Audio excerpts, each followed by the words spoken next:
Queridos, abra a sua Bíblia no livro de Lucas. Lucas, capítulo de número 16, versos 16 a 31. Vamos fazer a leitura. Diz assim: A lei e os profetas duraram até João. Desde então é anunciado o reino de Deus, e todo homem emprega força para entrar nele. E é mais fácil passar o céu e a terra do que cair um tio da lei. Qualquer que deixar sua mulher e casar com outra, adultera. E aquele que casa com a repudiada pelo marido, adultera também. Ora, havia um homem rico e vestia-se de púrpura e de linho finíssimo. E vivia todos os dias regaladamente e esplendidamente. Havia também um certo mendigo chamado Lázaro, que jazia cheio de chagas à porta daquele. E desejava alimentar-se com as migalhas que caíam da mesa do rico, e os próprios cães vinham lamber-lhe as chagas.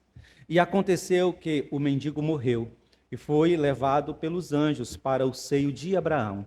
E morreu também o rico, e foi sepultado. E no inferno ergueu os olhos, estando em tormentos, e viu ao longo Abraão e Lázaro no seu seio. E clamando disse: Pai Abraão, tem misericórdia de mim, e manda a Lázaro que molhe na água a ponta do seu dedo e me refresque a língua, porque eu estou atormentado nesta chama.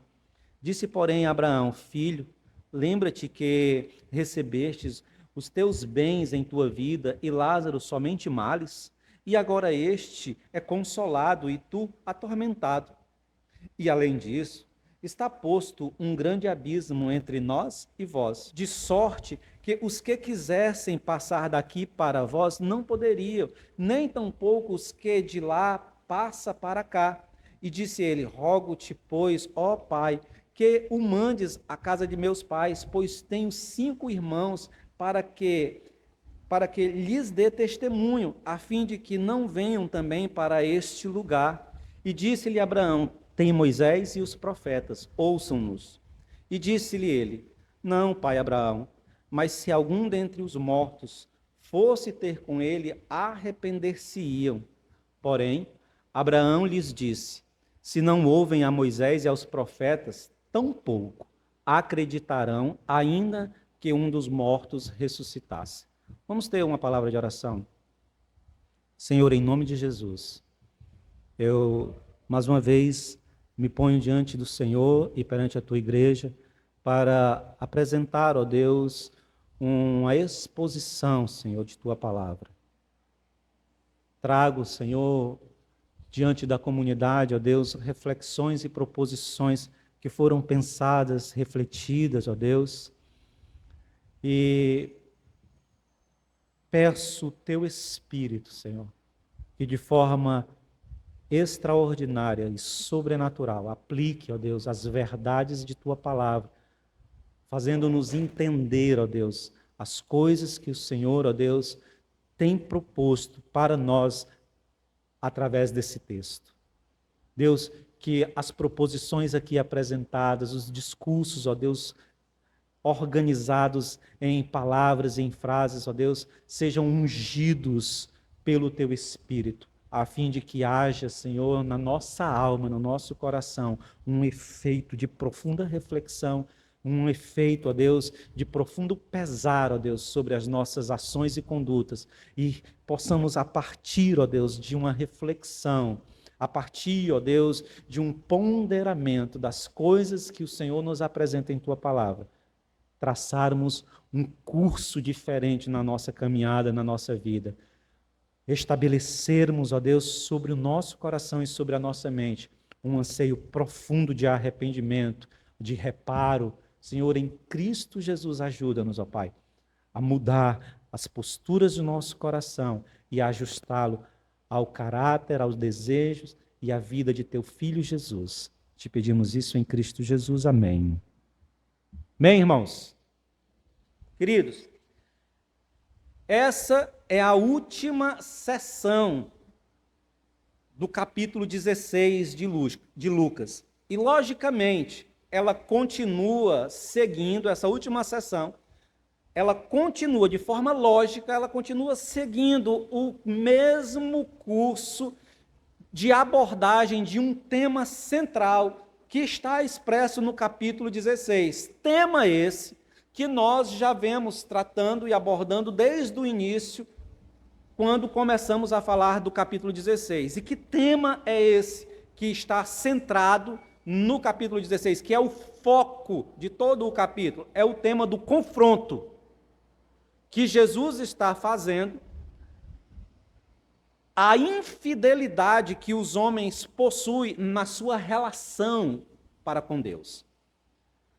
Capítulo 16 aborda Jesus confrontando, esse é o centro do capítulo 16. Todas as narrativas que estão, todos os ensinos que estão no capítulo 16 têm a centralidade de confrontar os homens a respeito da infidelidade visceral da alma humana, no que se diz respeito à sua relação de devoção e de obediência a Deus.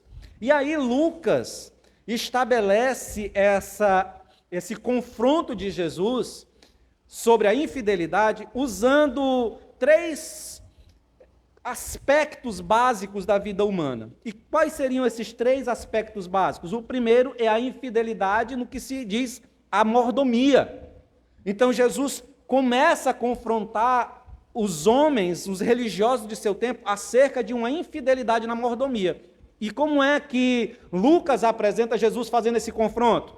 Com a parábola do administrador infiel. Parábola que está nos versos 1 a 8 do capítulo 16 e que tem a aplicação dessa parábola nos versos 9 a 13. Nós já dissemos isso na última mensagem. O segundo aspecto do confronto que Jesus faz sobre a fidelidade ou em relação à infidelidade dos homens, ele trata a infidelidade no que se refere à autoimagem de justificação que nós produzimos em nós mesmos e que aparenta diante dos outros uma piedade que na realidade nós não possuímos. E tal aparência, tal construção desta autoimagem, uma autoimagem que nos justifica diante de Deus, ela produz em nós uma abominação perante o Senhor. É isso que o texto do verso 14 e 15 nos apresenta do capítulo 16. Ele diz que os fariseus são aqueles que se justificam diante dos homens e nessa justificativa diante dos homens, o texto bíblico, Jesus diz que eles só justificam aos homens, porque Deus conhece o coração dos homens, Deus prescuta o íntimo, o âmago da alma humana, conhecendo o que de fato existe dentro deles. E aí o Senhor diz, nosso Senhor Jesus Cristo diz, que essa postura promove diante de Deus uma abominação. Nós lidamos com relação a essa postura iníqua de infidelidade no que diz respeito às aparências no sermão passado. E por fim, ele trata da infidelidade no aspecto da obediência à lei, que está registrada nos versos 16 até os versos 31, que são esses versos que nós acabamos de ler. E aí, esses versos que nós acabamos de ler, que vai do 16 até o 31, aborda ensinamentos sobre a validade e a eternidade da lei, culminando com a parábola do rico e de Lázaro. Como se a parábola do rico e do Lázaro fosse uma aplicação de tudo aquilo que Jesus já falou no capítulo 16. Você vai entender isso. Eu quero que você preste bastante atenção no início dessa nossa explicação. Porque aqui, no início dessa explicação, se encontra o discernimento e o entendimento de toda essa passagem que nós estamos querendo promover, nós estamos querendo explicar e apresentar para a igreja. Ou seja, o que eu estou querendo dizer é que esse último bloco, que é o bloco que trata da validade da lei, e a infidelidade que os homens possuem em obedecer à lei, esse bloco, Jesus começa a mostrar para os homens que a lei ela é eterna. Que a lei ela não passará, que é mais fácil que os céus e a terra passem do que uma vírgula, a menor parte da lei passe. Ela afirma que a lei ela tem validade eterna. E ao passo que ele faz isso, ele confronta os homens da sua desobediência à lei, mostrando para eles aspectos de infidelidade na relação que eles possuem com um aspecto extremamente importante da lei. Jesus toma um dispositivo da lei e mostra, a partir desse dispositivo, que os homens são infiéis na prática e na obediência da lei. E após isso, Jesus apresenta a parábola do rico e do Lázaro. E essa parábola do rico e do Lázaro, apesar de nós termos um olhar muito variado dessa parábola, essa parábola, na realidade, ela é uma aplicação de tudo aquilo que Jesus já falou no capítulo 16, ou seja, a infidelidade com relação à nossa mordomia, a infidelidade com relação a apresentar-nos de forma clara, objetiva e sobre aquilo que nós somos, e não apresentar uma imagem falsificada de nós, e sobre a infidelidade com relação à lei. Você vai entender isso de forma clara. Ok? Como eu disse, a parábola ela abrange todos esses ensinamentos que Jesus mostrou em todo o desenvolvimento do capítulo 16. Agora, nos últimos sermões, como eu disse, nós falamos sobre os dois aspectos da infidelidade. Os dois últimos sermões. Os irmãos que estavam aqui vão lembrar. Nós falamos no primeiro sermão sobre a infidelidade na mordomia, abordando a parábola do administrador infiel. E depois, domingo passado, nós trabalhamos nós trabalhamos a infidelidade da imagem, a ideia que os fariseus têm de justificar-se diante dos homens. E a partir dessa ideia de querer se justificar como pessoas piedosas diante dos homens, sem, no entanto, possuírem piedade, o Senhor diz para eles que essa ação deles gera diante de Deus uma abominação. E nós falamos largamente sobre isso, e bastante apropriado naquilo que nós abordamos aqui. Agora, neste sermão, nós vamos trabalhar a infidelidade à lei. E para isso, nós precisamos entender, irmãos, de forma apropriada, os versos 16 e os versos 18. A fim de olharmos para a parábola do rico e do Lázaro posteriormente e entendermos qual é o centro de abordagem dessa parábola. Por que eu estou dizendo isso? Porque na grande maioria das vezes nós olhamos para a parábola do rico e do Lázaro e nós temos um entendimento um pouco diferente do que é aquilo que o texto em si quer nos apresentar. E nós fazemos isso por causa de um equívoco básico, comum na vida dos crentes. Qual é? É de olhar para as Escrituras como um grande jogo de quebra-cabeça, com várias peças. Ou seja, nós nunca olhamos, nós nunca montamos o quebra-cabeça. Você nunca monta o quebra-cabeça e olha para a imagem inteira. Você sempre olha para pedaços, né? Para as peças do quebra-cabeça. E aí cada peça em si é uma imagem para você. E você acaba perdendo o todo da mensagem, ou o todo da imagem. E quando eu olho para a parábola do rico e do Lázaro, nesse aspecto, como se fosse, quando eu pegasse aqui, não, eu vou estudar só a parábola do rico, eu vou ter ideias sobre a parábola que não são aquilo, o que não é aquilo que realmente o texto está dizendo. Mas quando eu olho para a parábola do rico e do Lázaro, dentro de um aspecto maior, olhando todo o seu contexto, olhando todo o capítulo e olhando toda a teologia do livro, todo o ensinamento, toda a narrativa, eu consigo enxergar de verdade o que é que a parábola está dizendo. E é isso que nós vamos fazer. Agora, como eu disse, eu só vou poder entender a parábola do rico e do Lázaro se eu entender os versos 16 e 18. E o que é que os versos 16 e 18 falam? Leia aí comigo. A lei e os profetas duraram até João. Desde então é anunciado o reino de Deus, e todo homem emprega força para entrar nele. E é mais fácil passar o céu e a terra do que cair um tio da lei. Qualquer que deixar a sua mulher e casar com outra, adultera. E aquele que casa com a repudiada pelo marido, adultera também. Irmãos, a primeira coisa que Jesus está indicando nessa seção do texto é que a lei, ela é eterna. Pois é mais fácil o céu e a terra passar do que uma única vírgula cair da lei. Ou seja, é o que está descrito no verso 17.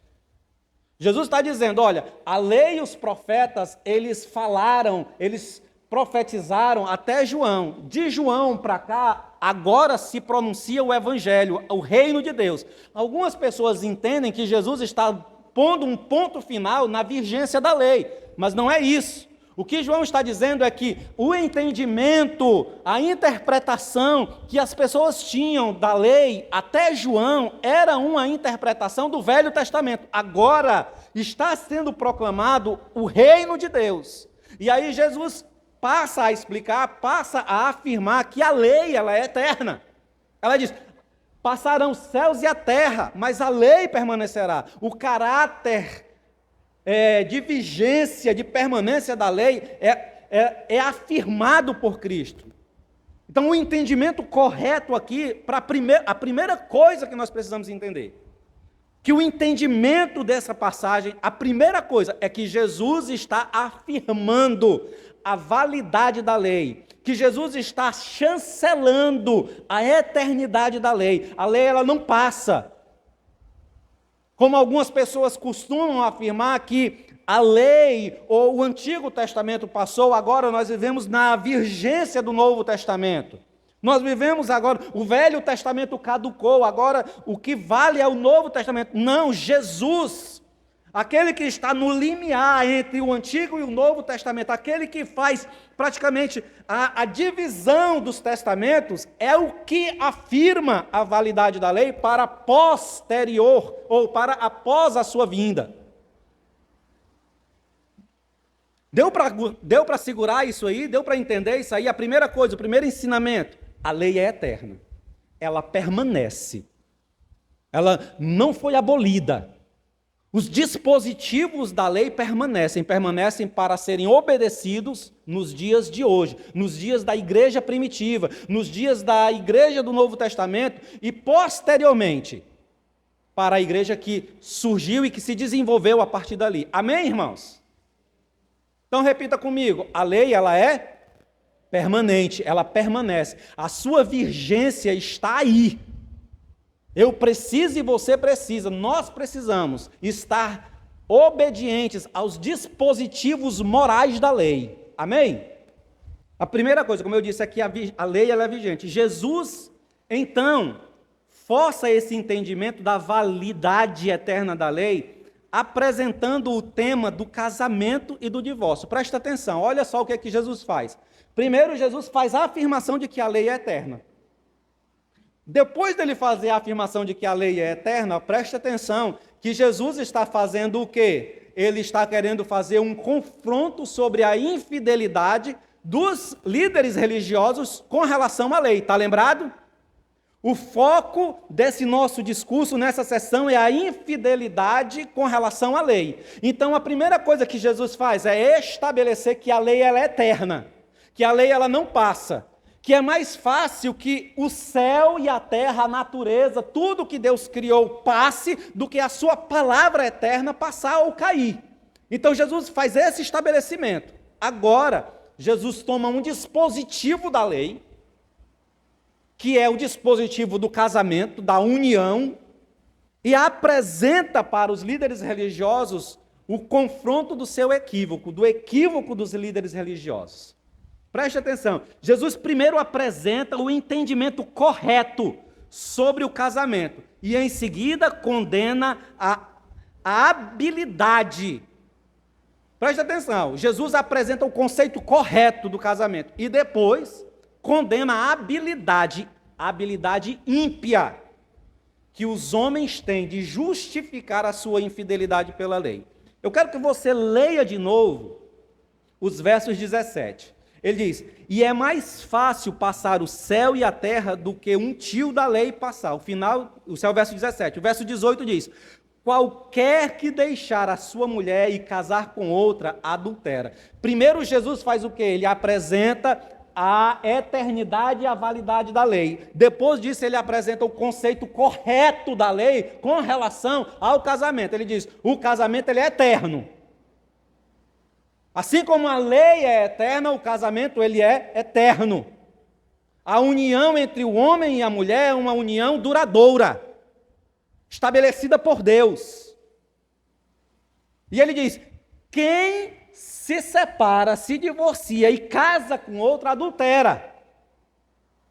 E aquele que casa com a que foi repudiada pelo marido, também adultera. A primeira coisa que nós precisamos fazer, aliás, Jesus primeiro apresenta a validade da lei, depois apresenta o entendimento correto da lei, e agora ele denuncia o equívoco dos homens, o equívoco da prática comum que os líderes religiosos faziam. Ou seja, os religiosos usavam um dispositivo da lei, que fora criado como um recurso de proteção e de aplicação de justiça sobre a mulher ou sobre a mulher repudiada. E esse dispositivo está descrito lá em Deuteronômio, capítulo 24, dos versos 1 a 4. Preste atenção, irmãos, para você acompanhar de forma correta o entendimento disso. Jesus está afirmando a validade da lei. Jesus pega um dispositivo da lei, que é o dispositivo do casamento, e apresenta o entendimento correto: o casamento é eterno. E a partir daí ele apresenta agora o equívoco das lideranças religiosas ou dos religiosos do seu tempo, afirmando ou fazendo ou desenvolvendo uma prática de infidelidade à lei e ao casamento. Exercendo o quê? Exercendo o divórcio e abrindo margem para o novo casamento. E Jesus diz: essas coisas são adultério. E por que é que os líderes religiosos faziam isso? Por que que a prática dos líderes religiosos da época de Jesus, agora detalhe, não só da época de Jesus, mas de todas as épocas e de todos os tempos, sempre foi assim? Por que que eles faziam isso? Porque eles se apoiavam em um dispositivo da lei. Abra sua Bíblia aí em Deuteronômio, capítulo 24. Achou? Deuteronômio? Capítulo 24. É a partir desse texto que os líderes religiosos justificavam a infidelidade de suas práticas diante do Senhor. Então eles agiam com infidelidade, mas eles justificavam essa infidelidade por causa desse dispositivo da lei, ou seja, usavam a lei contra a lei. Vamos acompanhar. Quando um homem tomar uma mulher e se casar com ela, então será que, se não achar graça em seus olhos, por nela encontrar coisa indecente, far-lhe-á uma carta de repúdio, e lhe dará na sua mão, e a despedirá da sua casa. Se ela, pois, saindo de sua casa, for e se casar com outro homem, e este também a desprezar, e lhe fizer carta de repúdio, e lhe der na sua mão, e a despedir da sua casa, ou se este último homem, que a tomou para si por mulher, vier a morrer, então seu primeiro marido, que a despediu, não poderá tornar a tomá-la, para que seja sua mulher, depois que foi contaminada. Pois é abominação perante o Senhor, assim não farás pecar a terra que o Senhor teu Deus te dá por herança. Ok? Então esse é o texto de Deuteronômio. Esse é o dispositivo que eles tinham para apoiar a ideia de divórcio e novo casamento. O texto que você acabou de ler fala sobre divórcio? Fala sobre divórcio. Mas o texto que você leu tem um dispositivo legal para o novo casamento? Vamos ver. Vamos ver. Alguns dizem que sim. Vamos olhar para o texto e vamos entender. Amém? Antes de entender isso, eu quero convidá-los a olhar um pouco ou a conhecer um pouco de um contexto histórico. Ou seja, a relação, preste atenção nisso, irmãos, a relação de união e de separação existe na humanidade desde sempre. Desde sempre, homens e mulheres se unem e homens e mulheres se separam. Então, desde sempre, homens e mulheres se juntam e homens e mulheres se separam. Homens e mulheres contraem matrimônio e compromisso mútuo, mas também se separam. E o povo de Israel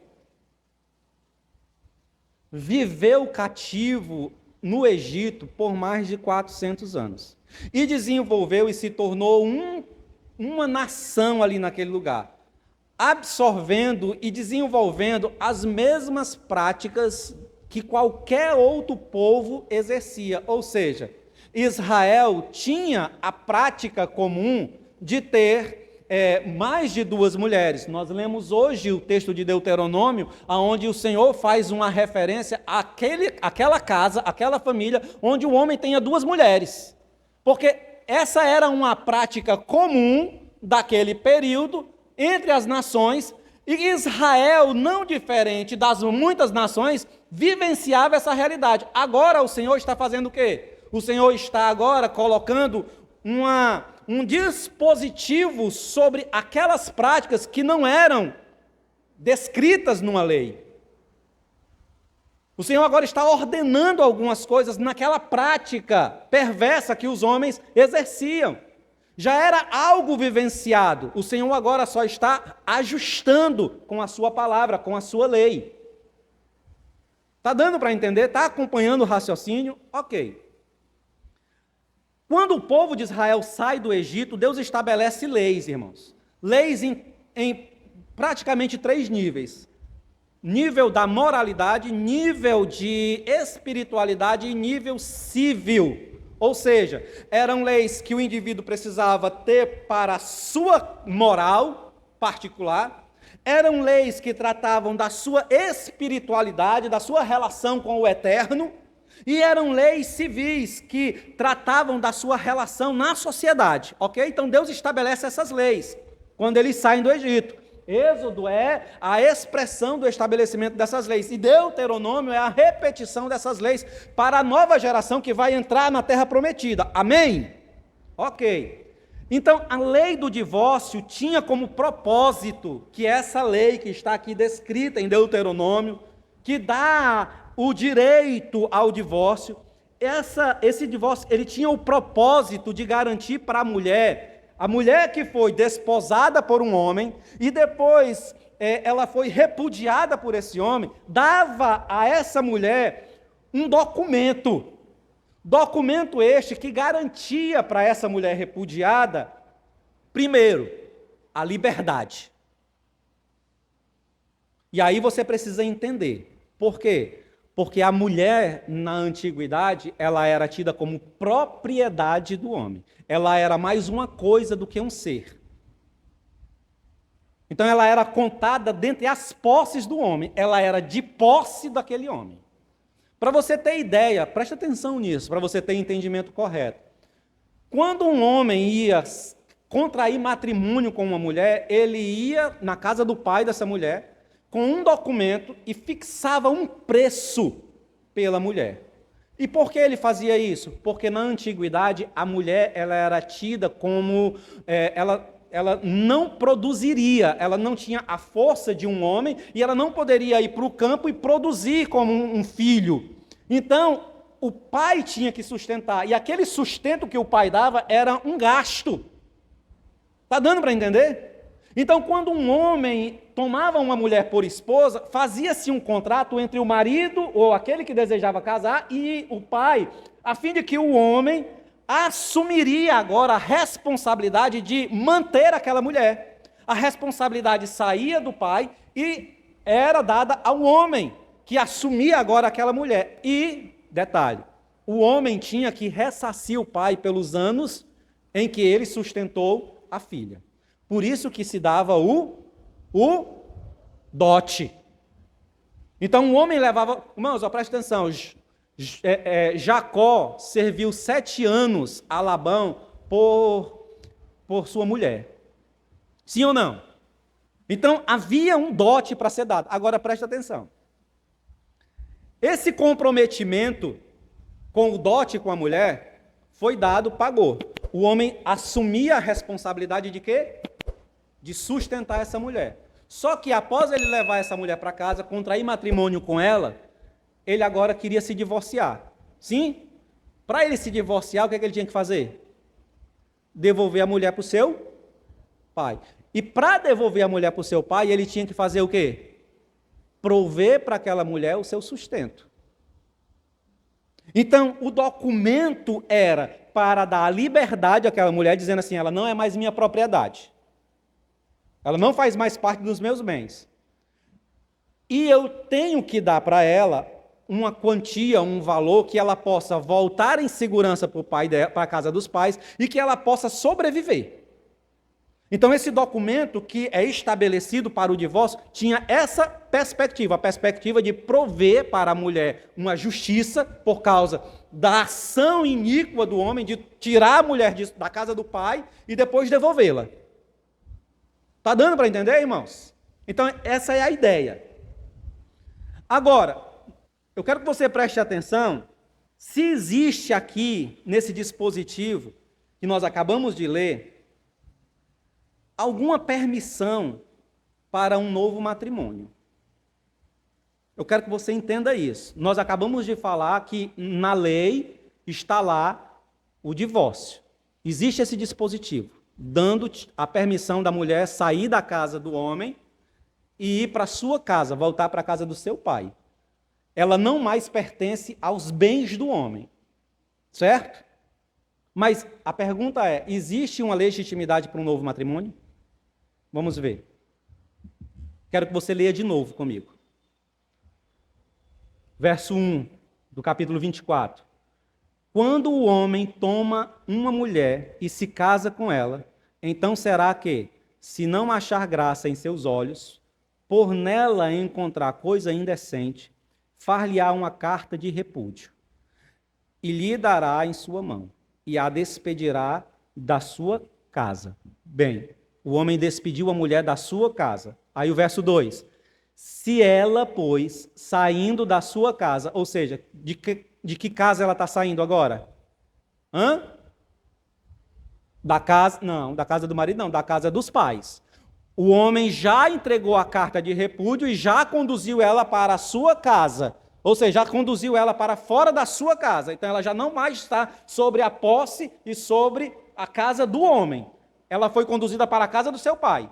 O verso 2 diz, se ela, pois, saindo da sua casa, ou seja, da casa do seu pai, for e se casar com outro homem, ou seja, ele não está dizendo, ela pode sair da casa do seu pai e se casar com outro homem. Ele está colocando uma situação hipotética. Se ela sair da casa do seu pai e se casar com outro homem, aí eu quero que você salte, tá? Eu quero que você salte. Você vai saltar para onde? Que é o verso 3. O verso 3 ia dizer, ó, você já entendeu. Se ela sair da casa do pai e se casar com outro homem. Aí o verso 3 diz assim, ó, e este também a desprezar e fizer, quer dizer, vai voltar a mesma coisa do primeiro. Então, você já entendeu aqui, que ela já saiu da casa do pai e contraiu matrimônio com outro homem. É uma situação hipotética, mas ela fez isso. O verso, então, diz assim, ó, o verso de número 4. Então, seu primeiro marido, que a despediu, não poderá tornar a tomá-la. Ou seja, ele está dizendo, se essa mulher, ela contraiu um novo matrimônio, e aí o segundo marido também deu carta de divórcio para ela, e aí o texto vai para uma situação mais extrema. Ele diz, mas vamos supor que esse homem, esse segundo marido, ele deu carta de divórcio, mas vamos supor que ele morreu também. Ele morreu. Aí ele diz, e o seu primeiro marido, que a despediu, não poderá tornar a tomá-la. Olha, presta atenção, irmão. Aí ele diz, ó, para que a sua mulher, ou não poderá tomar a sua mulher, depois que foi o quê? Que foi contaminada. Irmão, presta atenção. A pergunta aqui é, O dispositivo do divórcio está aqui vigente, ok? Está vigente. Ela recebeu o dispositivo e voltou para a casa do pai. Se ela pudesse contrair novo matrimônio, por que o texto bíblico diz que ela foi contaminada? Por que o texto bíblico diz que o primeiro marido não pode tornar a tomar ela como mulher novamente? Porque, presta atenção, seguindo o raciocínio legal, ela casou, no casamento ela recebeu carta de divórcio, legal, vai se casar. Aí o segundo marido fez o quê? Deu carta de divórcio para ele. Aí ela, então pode voltar para o primeiro marido? Ele disse que não pode. Por que não pode? Não, mas vamos supor que ele morreu. Bem, todo mundo sabe, o apóstolo Paulo diz isso em Romanos capítulo 7, que o homem, aliás, que a mulher está ligada ao homem até que a morte separe. Então, só o que livra o homem da mulher ou da mulher do homem no casamento é a morte, sim ou não? E o texto aqui está dizendo que o homem, o segundo marido, morreu. Então ela podia casar, sim ou não? Novamente com o primeiro marido, sim ou não? E por que o texto diz que ela estava impura, contaminada e que ela não podia casar? Por quê? Se o dispositivo da lei diz que a morte do marido dá direito a um novo casamento. Porque ela está contaminada, irmãos, com o primeiro ato de adultério ao se casar novamente. O apóstolo Paulo diz em 1 Coríntios, capítulo de número 7, versos 10 a 11, que os casados, preste atenção, os casados permaneçam casados. E que se houver litígio entre os dois, que eles retornem, se reconciliem. Está dando para entender, irmãos? Não existe dispositivo para segundo casamento. Não na lei, não nos evangelhos. O Senhor Jesus Cristo, ele afirma de forma categórica: aquilo que Deus uniu, o homem não separe. O entendimento correto do casamento é que ele é eterno, assim como a lei, ela é eterna. Está dando para entender, irmãos? Ficou claro isso? Dessa maneira, o entendimento, como eu disse, do dispositivo do divórcio não era uma abertura para a poligamia e, por consequência, adultério, que se caracteriza com o segundo casamento. Pois, como eu disse, a mulher está ligada ao marido pela lei do casamento, enquanto o marido vive. Romanos 7, verso de número 2. E 1 Coríntios fala sobre os casados permanecerem casados. E se houver dissensão entre um e o outro, que eles se reconciliem. Mas nunca existe nas Escrituras uma permissão para novas núpcias. Mas o religioso, e não só o religioso do tempo de Jesus, os religiosos de todos os tempos, desde a antiguidade até os dias de hoje, eles torcem o texto, eles forçam o texto, até que esse texto ele transformasse ou se transformasse e fosse difundido uma ideia a partir desse texto sobre uma permissividade para um novo casamento. Preste atenção no que eu estou dizendo, irmãos. A lei, ela estabelecia uma eternidade sobre seus princípios. O casamento é eterno. Divórcio te dá o direito de se retirar daquela situação de violência, de opressão, de abuso, mas não te dá o direito de casar novamente. Deu para entender? Só que os religiosos pegaram o dispositivo do divórcio e torceram a interpretação do divórcio, até difundiram a ideia largamente aceita de que nas Escrituras existe um dispositivo que permite o novo casamento. Agindo assim, eles invalidavam os decretos eternos de Deus. Decretos esses que estão lá no início da criação. Gênesis capítulo 2, verso de número 24, diz que o homem e a mulher, quando eles se unem, eles se tornam uma só carne. E como eu disse, Mateus capítulo 19, Jesus diz no verso 6, aquilo que Deus uniu. E Jesus está falando sobre a questão do casamento e do divórcio, no capítulo 16 de Mateus, 19 de Mateus. Agora, essa não é a única referência no texto em que os fariseus e os religiosos, eles torcem o texto e eles transformam o texto a fim de conseguirem burlar a validade do texto bíblico. Existem outras referências? Existe. Olhe para Mateus, capítulo de número 15, verso de número 9, 1 a 9. Leia comigo aí. Mateus, capítulo 15, verso 1 até o 9, diz assim, ó. Então chegaram ao pé de Jesus uns escribas e fariseus de Jerusalém, dizendo: por que transgridem os teus discípulos a tradição dos anciãos? Presta atenção, irmãos.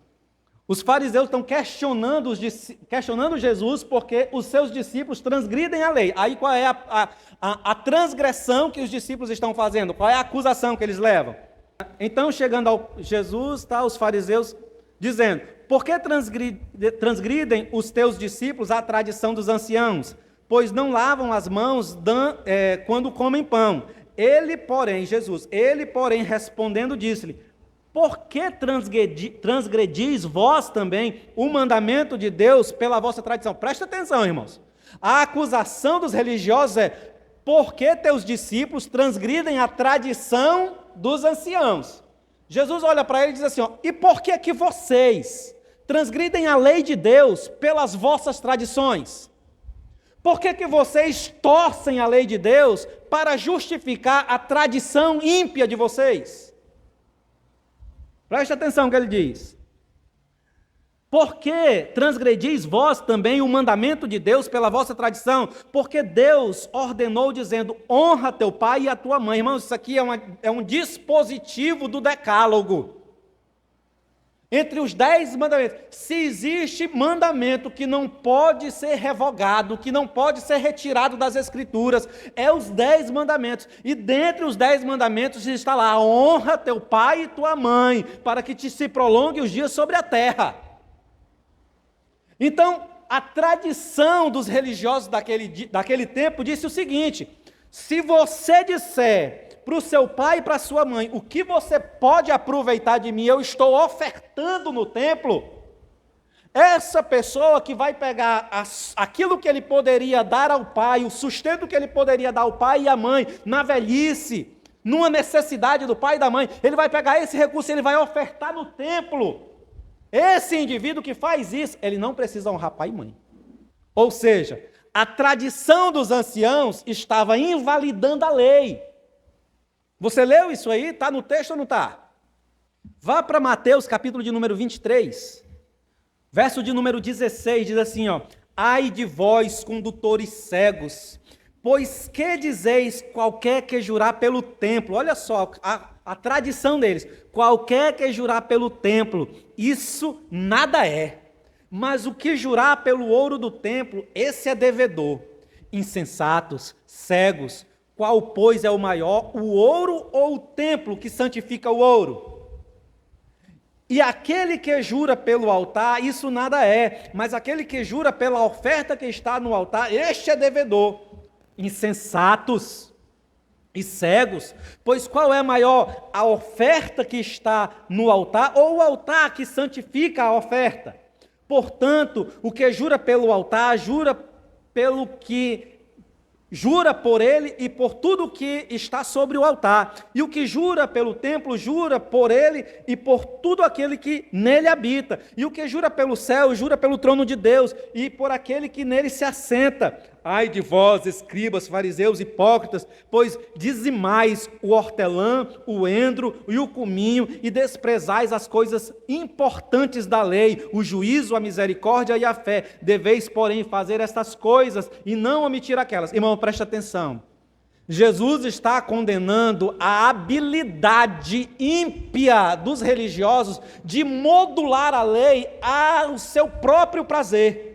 Então o Senhor está dizendo, vocês dão o dízimo da hortelã, vocês dão o dízimo do endro, vocês estão obedecendo às regras gerais da liturgia e da lei, mas aquilo que é a essência da lei, que é a justiça, que é a misericórdia, que é o amor, vocês não estão fazendo, e estão se justificando com isso, se justificando dizendo, não, mas nós damos o dízimo das nossas ofertas, nós damos os dízimos da verdura, nós damos os dízimos das menores coisas. Jesus diz, vocês deveriam fazer isso sem negligenciar o que é importante da lei, a essência da lei.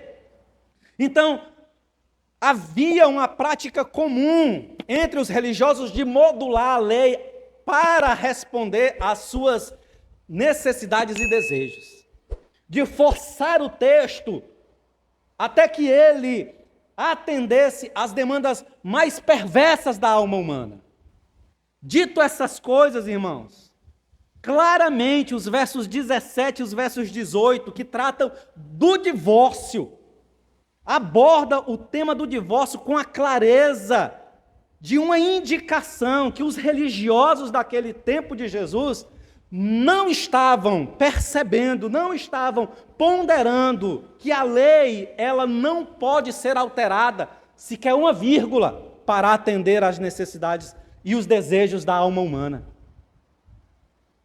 Eles não levavam em conta que a lei era eterna, que todos os dispositivos da lei eram eternos, nada muda, o tempo não faria com que os dispositivos que Deus estabeleceu na sua lei mudassem. Céu pode mudar, terra pode mudar, a natureza pode passar, mas a lei permanece assim como o Senhor estabeleceu. Eles não pensavam que estavam se apropriando indevidamente da lei, interpretando à revelia o texto bíblico, forçando, esticando, deturpando a interpretação das Escrituras, a fim de que ela atendesse aos desejos mais exclusos da alma humana. Agora, tudo isso parece desconexo com a parábola do rico e do Lázaro. Você pode estar perguntando, o que é que isso que você acabou de dizer tem a ver com a parábola do rico e do Lázaro? Ora, tudo. Você pergunta, como? Né? A verdade, irmãos, é que a parábola do rico e do Lázaro, ela está repleta de elementos riquíssimos, que nos ensina muita coisa sobre a vida, sobre a morte e sobre a eternidade. Certo? É uma parábola riquíssima. Só, queridos, que por causa dessas múltiplas informações que existem na parábola, por causa do grande conteúdo, da riqueza de conteúdos e de elementos que existe na parábola do rico e do Lázaro, algumas pessoas, ao olhar para essa parábola, se perdem do centro dela e acabam navegando nos muitos elementos, porque ela é rica de elementos, irmãos. Preste atenção. A parábola, ela fala que o rico foi condenado e que Lázaro, que vivia de forma miserável, foi levado por anjos. Então, quando você olha isso, o rico foi condenado e Lázaro foi levado por anjos, você já imagina algumas coisas para pensar sobre isso e falar para a igreja, sobre a possibilidade de, na morte, nós sermos recebidos por anjos para sermos conduzidos à eternidade. Isso já leva as pessoas a pensar coisas maravilhosas sobre o reino espiritual. Fala-se nessa parábola que o Lázaro está no seio de Abraão. Se questiona o que é esse seio de Abraão? O que seria isso? Por acaso seria uma antessala? Seria um prelúdio da eternidade do céu, dos prazeres que lá se encontram? As pessoas pensam, devagueiam sobre essas questões. fazem exposições sobre isso, tentam argumentar sobre isso e apresentar para a igreja que na parábola o Senhor está querendo nos apresentar que existe uma antessala de gozo na eternidade, assim como existe uma antessala de tormentos com o homem que foi sepultado. Alguns falam que o homem rico foi sepultado, mas Lázaro não tem nenhuma indicação de seu sepultamento. Por quê? Se questiona.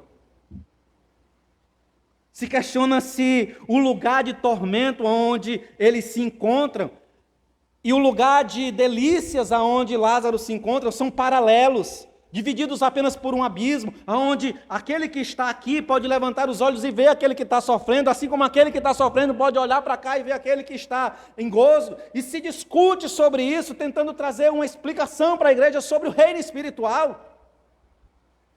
Devagam sobre isso. Falam se existe na eternidade lembrança das coisas passadas, porque o texto bíblico diz que Abraão diz para o homem: lembra-te quando estavas vivo, que recebeste os teus bens, e Lázaro o mal. Pensa-se que pode haver uma questão de, porque ele era rico, então ele recebeu os seus bens na terra e agora a eternidade ele vai para o inferno por causa das suas riquezas, mas Lázaro, por causa da sua pobreza, vai para o céu, dando a entender que a pobreza pode ser um veículo de salvação. Tolice! E se devaga sobre vários elementos que nessa parábola está. E perde-se a centralidade de sua apresentação por Cristo.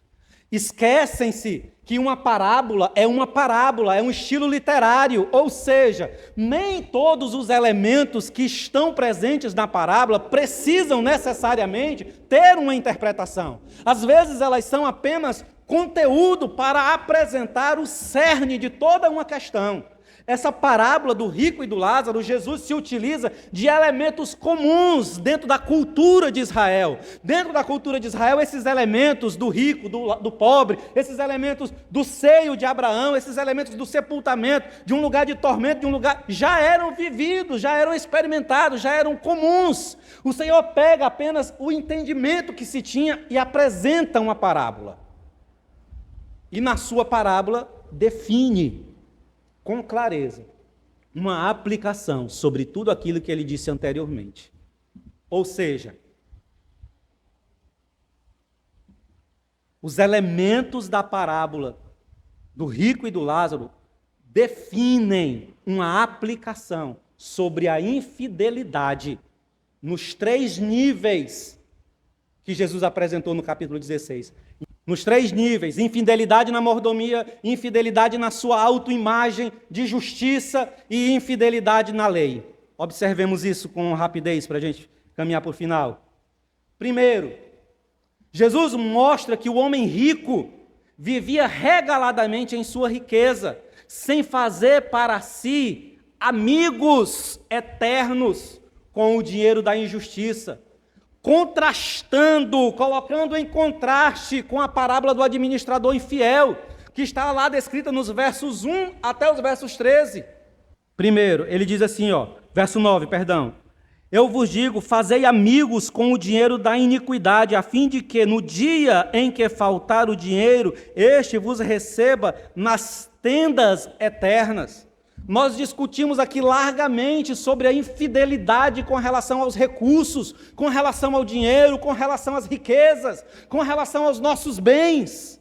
O homem, ele era rico, mas na sua riqueza ele jamais proveu benefício algum para alguém. Irmãos, preste atenção, havia dispositivos na lei, eu já falei isso aqui, havia dispositivos na lei para o cuidado com os pobres. Era responsabilidade da nação de Israel cuidar dos pobres. Esse homem rico esbanjava. Irmãos, o texto bíblico diz que as roupas que ele usava eram as roupas de linho e de púrpura. Linho e púrpura eram roupas usadas por reis. Então esse homem vivia com a opulência de um rei. E tinha aos pés, às portas de sua casa, um pobre miserável. Nunca se direcionou a cuidar dos pobres. Segunda coisa, então, aqui nesse momento, nesse primeiro momento, Jesus está contrastando, fazendo um contraste do homem rico, que tinha opulência de bens e que não cuidava dos pobres, não fez amigos com o dinheiro da iniquidade, da injustiça, para recebê-lo nas mansões eternas. No Hades, quem está lá para recebê-lo? Em tormento, ele diz: peço que Lázaro, pelo menos toque a mão, o dedo, molhe o dedo na água e tire aqui essa situação em que eu me encontro, abrasado pelo fogo. Mas ele não tinha ninguém que lhe socorresse ali. Segunda coisa, está presente a avareza, contrastada com a dos fariseus, descrita no verso 14. O verso 14, o Senhor diz assim, e os fariseus que eram avarentos, amantes do dinheiro. Essa avareza que está no verso 14, em referência aos fariseus, era flagrada na vida miserável do homem rico, que tinha diante de seus portões Lázaro e nunca lhe cedeu um prato de comida. O texto bíblico diz, no verso de número 21, que Lázaro vivia miseravelmente nas portas de quem? Do homem rico, buscando se alimentar de quê, irmãos? Das migalhas que caíam da mesa do homem. Se você fizer uma comparação desse texto do capítulo 16 com o capítulo 15, quem é que desejava se alimentar das migalhas ou se alimentar da comida dos porcos? Quem, irmãos? O jovem que saiu da casa do pai. Lucas usa a mesma expressão. Desejava se alimentar e nada tinha, ninguém lhe dava nada. Assim também Lázaro desejava se alimentar das migalhas. E o entendimento que se tem é que não recebia nada. Então a avareza está presente. Jesus está aqui confrontando a avareza, o apego ao dinheiro, a mordomia infiel com os recursos da iniquidade. 3. Sua autoimagem de segurança, de prosperidade, de confiança. Confiança onde? Confiança nos seus bens. Confiança nos bens como uma expressão de favor de Deus sobre a sua vida e sobre a sua justiça. Preste atenção, irmãos. Existia na antiguidade a ideia de que quando um homem ele era rico, era porque, primeiro, esse homem era justo e por causa da sua justiça, Deus o prosperava com recursos. E porque Deus o prosperava com recursos, ele era justo, então ele era aprovado por Deus. Deu para entender? Talvez isso seja o motivo porque o Senhor Jesus Cristo condena os fariseus em quererem justificarem-se diante dos homens, sendo avarentos e amando dinheiro e acumulando recursos. Porque o entendimento era, se eu tenho recursos, significa dizer que eu estou justo diante de Deus e Deus me favorece me dando bens. Então o homem rico aqui, ele confiava nas suas riquezas. O homem rico aqui, ele apresentava uma imagem de segurança, quando na verdade, no íntimo, havia insegurança de sua alma, ao ponto de, na sua morte, ele ser condenado ao inferno. Isso aqui, irmãos, é contrastado, ou é colocado como um contraponto com os versos 15, 14 e 15, quando o Senhor fala que os homens querem criar uma imagem para se justificar diante, os religiosos criam uma imagem para se justificar diante dos homens, mas na realidade eles são uma abominação diante do Senhor. Então a ideia de Lázaro rico, a ideia da segurança, a ideia do dinheiro como uma espécie de demonstração visível do favor de Deus, era um engano na vida do rico, assim como era um engano na vida dos fariseus. Quarto e último, sua infidelidade com a lei e os profetas, desconsiderando a centralidade deles para garantir ou para a garantia de uma vida realmente piedosa, que os livrasse da condenação eterna. O homem rico era infiel às Escrituras, e você diz, pastor, como é que o senhor sabe que esse homem era infiel nas Escrituras? Onde é que diz que esse homem ele era infiel para com a lei? Verso de número 27 a verso de número 31. Lê comigo aí. Verso de número 27. Ele pediu, Pai, eu te suplico, envia então Lázaro até a casa de meu pai, pois tenho 5 irmãos, que leve a eles seu testemunho, para que não venham eles também para este lugar de tormento. Abraão, porém, respondeu, eles têm Moisés e os profetas, ouçam-no. Disse ele, não, pai Abraão, mas se alguém dentre os mortos for procurá-los, e eles se arrependerão. Mas Abraão lhes disse, se não escutam nem Moisés, nem os profetas, mesmo que alguém ressuscite dos mortos, não se converterão. Qual é o entendimento dele? Qual é o entendimento do rico? O entendimento do rico é que a lei e os profetas não são suficientes para testemunhar a seus irmãos, assim como não foi suficiente para ele receber o testemunho da lei e dos profetas para se livrar da condenação do inferno.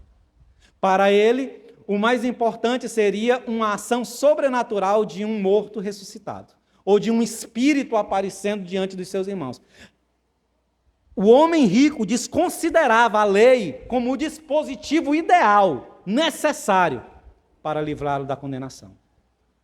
Assim como os religiosos dos tempos de Jesus e posteriormente entendiam que poderiam ajustar as Escrituras, poderiam forçar o texto de alguma forma para atender às suas necessidades. Ou seja, desconsideravam a validade, a importância e a eternidade da lei, e a autoridade da lei. Deu para entender, irmãos? Então, desta forma, a maneira mais adequada de compreender a parábola do rico e do Lázaro é vê-la como uma aplicação de tudo o que Jesus ensinou ao longo do capítulo 16, ou seja, uma mordomia infiel, uma construção de uma imagem hipócrita que só justifica-nos diante dos homens, mas nos condena perante o Senhor. E em terceiro lugar, nossa infidelidade e nossa habilidade ímpia de fazer com que as Escrituras, de torcer as Escrituras para que elas atendam o desejo ímpio de nossa alma. Irmãos, a minha oração, você entendeu isso? A minha oração é que o capítulo 6, aliás, o capítulo 16 de Lucas, seja para mim e para você como uma espada afiada, que transpassa a nossa alma e conduza a mim e a você a um profundo arrependimento. Conduza a mim e a você uma mudança de postura, um refletir sobre nossa infidelidade em vários âmbitos, em várias instâncias da nossa existência e da nossa vida. Aqui foram apresentadas apenas 3. Infidelidade na mordomia, infidelidade na aparência, na hipocrisia ou na sinceridade de quem somos, e a infidelidade da lei. Mas quantas outras infidelidades, quantas outras áreas da minha e da sua vida nós ainda caminhamos ou ainda desenvolvemos em infidelidade ao Senhor? Que esse texto possa te levar de joelhos em oração, em súplica, em pedido de socorro, para não mais ser infiel, mas buscar a fidelidade ao Senhor. Amém? Agora, me permita uma última fala, porque se faz necessário. Porque eu sei que na comunidade em que nós estamos, e muitas pessoas que provavelmente, porventura, em fé, irão assistir esse vídeo pelo YouTube, irão se deparar com algumas afirmações que foram feitas aqui com relação ao divórcio e o casamento, e sobre o segundo casamento. E eu sei que muita gente, inclusive na nossa igreja, nós temos casais que já foram casados, que já se separaram, divorciaram, casaram-se novamente. E agora, diante desse texto, talvez ficaram profundamente constrangidos. Talvez ficaram questionando, e agora? Eu estou em pecado, eu estou em adultério, fazer o quê? Como fazer? Irmãos, preste atenção no que eu vou dizer. Caminhe com o entendimento que você tem hoje, de que você se equivocou ao longo da sua vida, mas que você tem descoberto pela palavra, pelo contato com o Senhor, o que é o certo para a sua vida. E a partir desse entendimento do que é o certo para a sua vida, você tem tentado acertar. O Senhor, Ele vai tratar comigo e com você a partir do entendimento que nós vamos adquirindo de sua verdade, de sua lei, de suas ordenanças. O Senhor não nos tratará sobre aspectos de nossa ignorância. Agora, a partir daqui, você tem completa consciência do que é o certo e o errado em relação também às questões de matrimônio. Então, não dá mais para dizer não sabia. Está dando para entender, irmãos? Então, não é para você agora dizer assim, então, se eu me casei, eu estou num duplo casamento, eu estou em adultério, então eu vou ter que me separar e voltar para minha mulher. Não, não é isso. O que foi feito já foi feito. Caminhe a partir daí. Não vá produzir um mal pior. Está dando para entender, irmãos? Porque o rastro de perversidade do pecado já foi feito. Até ali. E agora você está tentando consertar. Não, eu descobri, entendi, agora eu quero realmente um matrimônio, quero santificar, eu quero... Até aqui, Deus vai tratar com você a partir dali. Mas se você, não por causa dessa palavra, agora eu entendi que eu preciso deixar a mulher que eu me casei com ela agora e voltar para minha primeira esposa, aí você vai causar um problema mais sério ainda. O rastro de destruição vai ser pior. Então caminhe a partir daqui, com o entendimento a partir daqui, que o Senhor vai tratar com você a partir daí. E lembra, irmãos, nunca é demais sempre se lembrar da impiedade do nosso coração e suplicar ao Senhor em misericórdia que Ele não nos trate de acordo com a maldade e a impiedade de nossa alma e que Ele nos ajude a caminhar de forma equilibrada e santa, porque esse é o chamado de Cristo para as nossas vidas, santidade. Então, como você está hoje? Casado, permaneça. Permaneça casado.